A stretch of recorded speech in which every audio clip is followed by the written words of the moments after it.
simply overwhelmed by the love and the emotions that you express on this occasion, Madam President and Mr. Chair of the Board and distinguished faculty and my student friends. It's a very touching moment for me. It's usually a touching moment. For me, it's a especially touching moment. Because suddenly I'm coming from another world. I got lost here. You bring me back to my real world. I feel so comfortable. That's where I belong to. That's where I enjoy being. And the campus always thrills me. By being with the faculty, with the students, with the challenges. This is an exciting world. And then you find your path. How to see things in a clearer way than it was before. That's what the university campus is all about. Taking challenges, building future. Imagine. I put a lot of importance to the young people and the faculty and campus as a whole. Importance of imagination. I said everybody is telling you learn. That's fine, that's okay. But spend as much time as you do in learning. Imagine. Because imagination is the way which creates the world. If you imagine, I try to emphasize to the young people, if you imagine, it will happen. If you don't imagine, it will never happen, because you didn't imagine it. So easy. I see imagination gives you the power to unleash yourself. Without that, you are stuck with the reality. Reality is not given. Reality is created. We create it. That's what the beauty of the university campus is. Create the next day, next world, where we are. And you don't realize it at the moment. It's fun, wonderful time being in the campus, making friends. But along the way, we are challenging. We are saying, why not? What about this way? And that make it happen. Because you said, why not? If you didn't ask that question, why not? We would have remained the way we were all the time. So that's what excites me when I come back to the campus, when I meet you, meet the young people. Remind me what I am, what I'm supposed to do. One question I raised when I first started teaching in Bangladesh. Said if the university is the reservoir of all the knowledge, that's what one description of the university. All the knowledge of the world is compressed into the university. If so, if all the knowledge is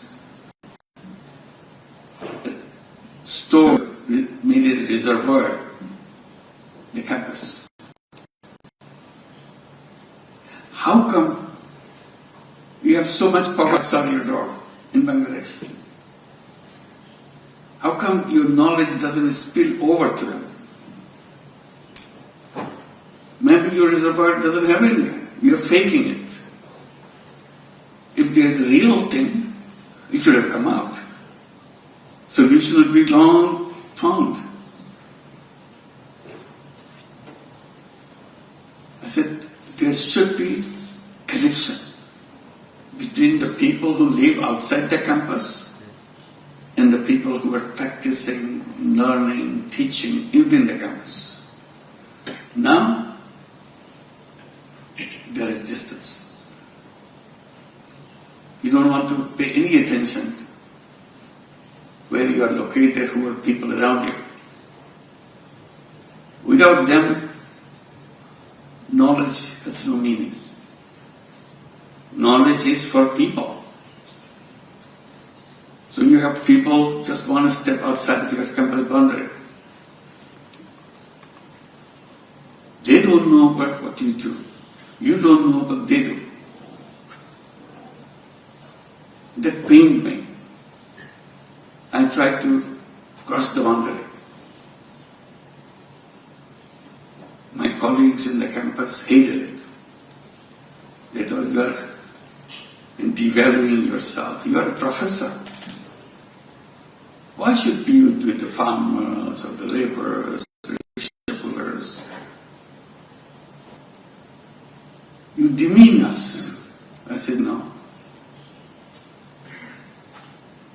I said, as a professor, as a teacher, that's my job, to find answers. If not, I'm not finding answers. Teaching, okay, is all in the book. You don't need a teacher. You need a teacher because he and she guides you. How can he and she guide you if he himself doesn't know anything? So that's where my journey began. Amazing thing. Gradually, I turned around. I was the teacher in the campus. And suddenly I find myself a student in the village. Every day I'm learning. Years later I found out that's the best university I ever been to. The village women taught me so much. Today, whatever I'm saying, whatever I'm doing, all inspired by them. And very simple thing about life. Simple questions.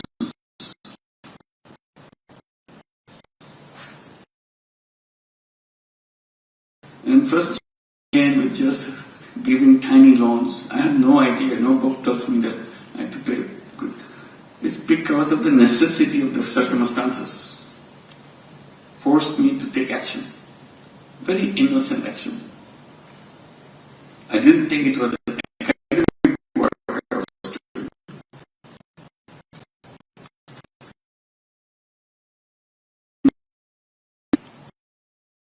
It challenged the whole banking system. I said, it's very funny. Banking system is designed in a way, the more you are rich, the more you have, the more you get. Suddenly I looked at it, I said, that doesn't look right. The principle should be other way. The less you have, more right you have to get the service. If you're the poorest, you get the highest priority, which is the reverse. And I started challenging that. Bank says, no, that's not the way it works. I said, I know it doesn't work, but it has to work. They said, it will never work. I said, it's working. And that voice I raised again and again. It took a long time to get the attention of the universities around the world. Universities are shielded away. They don't want to get into subjects which are not in the book. And I'm doing something which is not in the book. They think it's a non-academic subject. I say it's very much academic subject. It relates to people's life. If it relates to people's life, it relates to university. So that's the journey led by this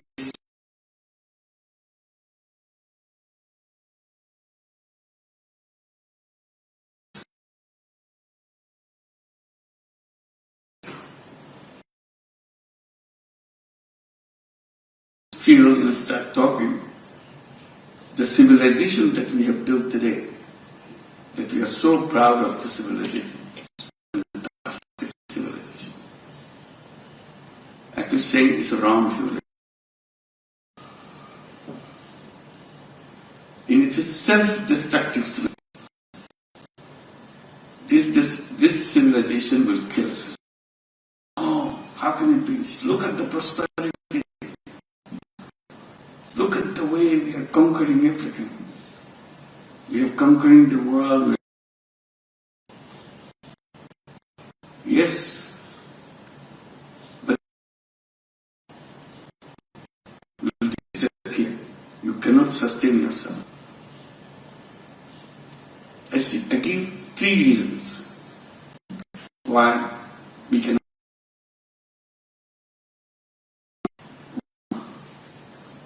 Environment. Everybody agrees there's something wrong with us on the environment issue.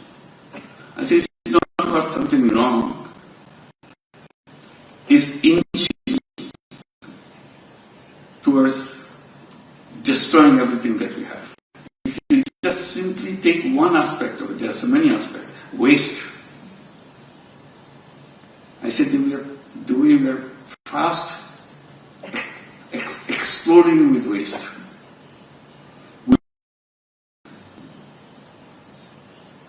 There will be no room for human beings and any other to take over. Every day we are creating waste. We are destroying life. I said this is one reason so powerful. Unless you can address that issue that we are going to save this planet, save the environment, we cannot survive. Second issue that this is alone is enough for destroying the civilization and us. The second one brought us into the civilization. We are so proud of it. Wealth. Massive concentration of wealth. Wealth is fine. We are so proud of wealth every day. Where does and we are responsible. We are the people who design all the theories, all the things. We are responsible for this destruction. We put in our economy the critical factor, critical element, maximization of profit. So everybody is trying to maximize profit. And in the principle of profit, the more profit you make, more powerful you get. And all the wealth start coming to you. And you double it, triple it, multiple it. People have less profit, no profit, then. So the continuous force of profit pushes you to get all the wealth to yourself. No matter which country, which economy you take, wealth is fast approaching the people at the top. So few people in the top, a few percentage of people in the top, they accumulate all the wealth the nation has. Very little is distributed down the line. Globally, if you think, total global wealth is in the hands of few people. You can count them in number, you know them. Death is not a tenable system. Simple. It will explode, it will destroy itself. Can we not do something? Of course we can do that if you think about it. Now that we are happy with this, we got our peace, we are happy with it. He got everything, okay, it's not. It's not.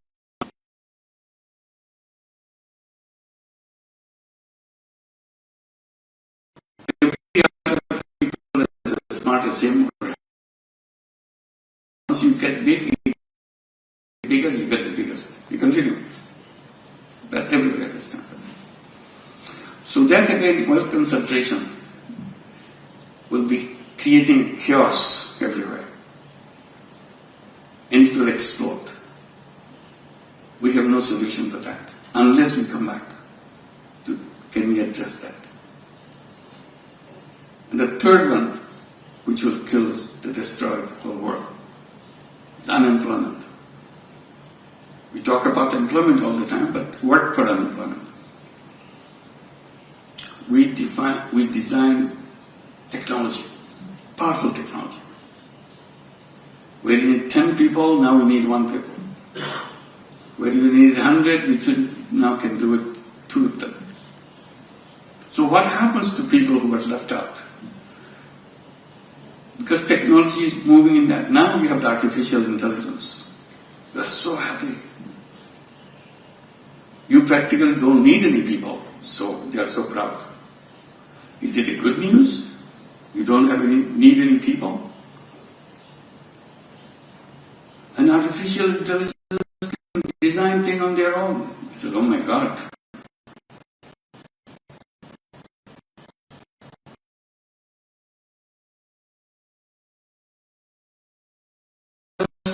Me to do things. Make it easy for me to do things. I don't see artificial intelligence as a... Because I see that artificial technology is taking away my control on this. If the technology takes away control, he said, who are you? Artificial intelligence challenged me, who are you? So this led me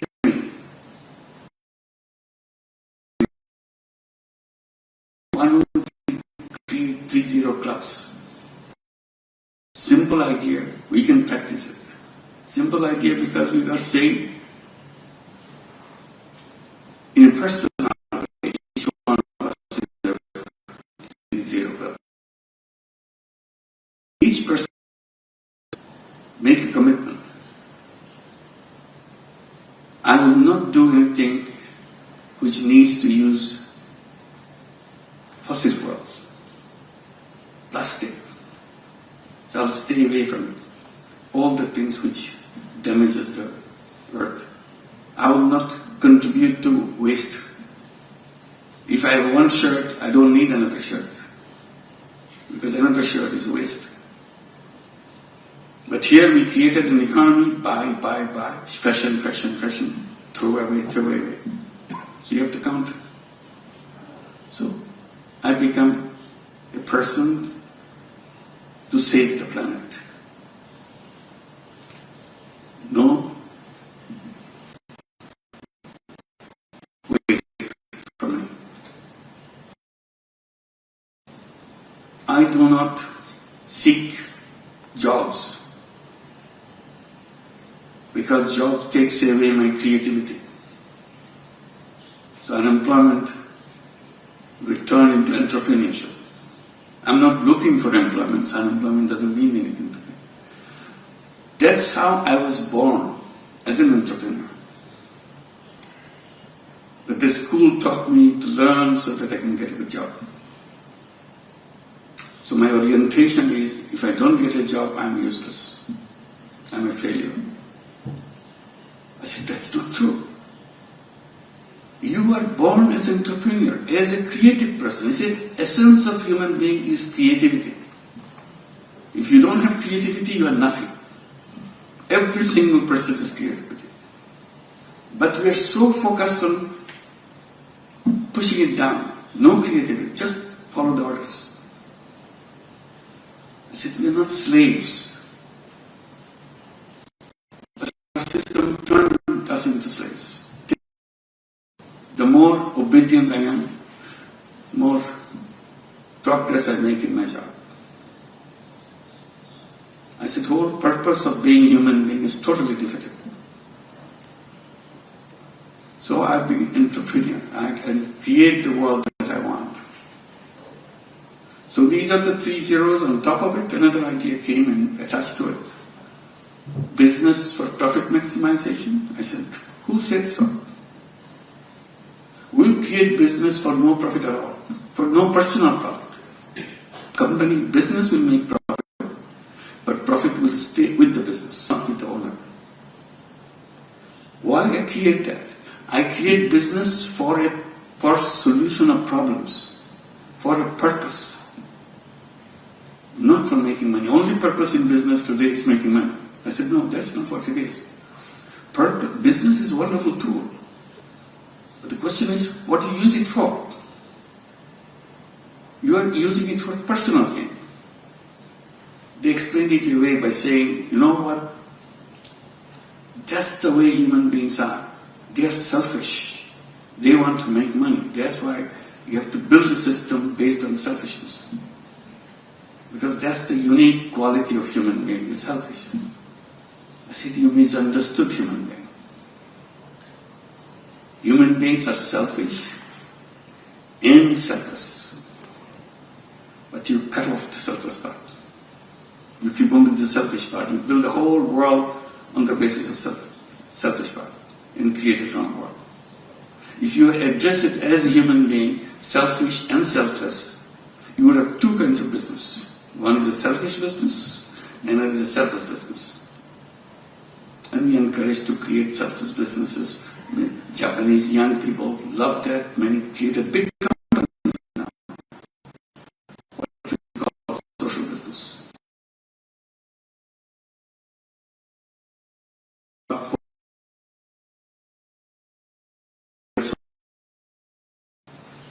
Trying to see how to solve problems in a business as a tool. Business is a very powerful tool, but the purpose has to be put in there, right purpose. So one thing led to another.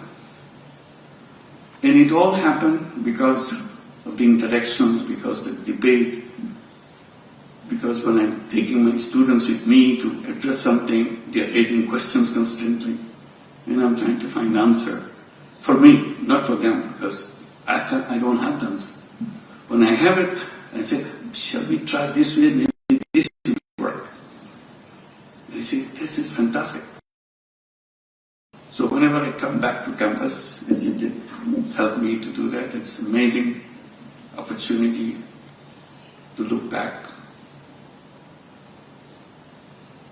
and enjoy being in the campus. And thank you